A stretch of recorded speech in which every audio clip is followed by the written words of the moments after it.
Hello， 大家好，我是 Detail 吕志鹏。今天呢，我们来到的是 Sony Xperia XA2 Plus 的上市记者会。XA2 Plus 呢，主要主打是好高大。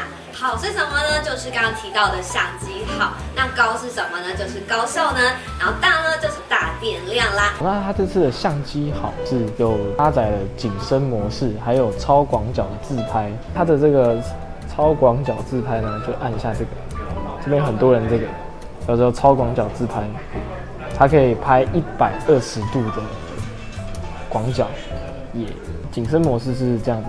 那这边呢有很多的功能，像是什么瘦小脸，然后大眼睛，5种的一个美肤功能啦，可以让一些爱自拍的女生或者是男性朋友们都可以达到一个很完美的自拍模式。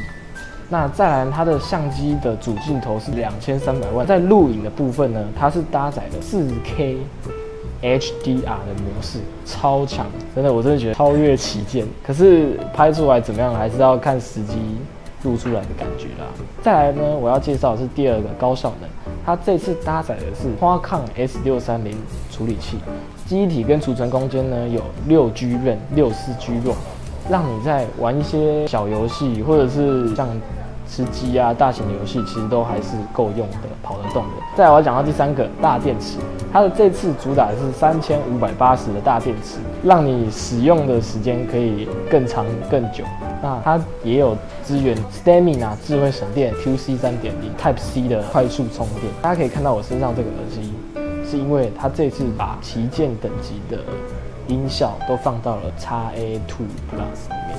那这次它主要支援的有 Hi-Res Audio、DCHX、Clear Audio Plus， 还有 LDAC。XA2 搭载的是6寸 Full HD Plus 的显示萤幕，它的边框就是极窄边框。那 XA2 Plus 呢，这次的上市时间是在8月30号，那它的售价呢是15900。它这次颜色有黑色、绿色跟金色。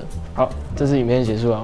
如果喜欢影片，记得到下方按个赞，还有分享，就这样。我不行，我看，我去。你觉得？好，那这期影片就到这边。喜欢Detail影片可以到下面按个赞，订阅我的 YouTube 频道，并且开启小铃铛，及时收到新影片的上线通知。想要第一时间收到新文章与活动内容，也可以加入 Detail 的 LINE 官方账号 @ZND0289S。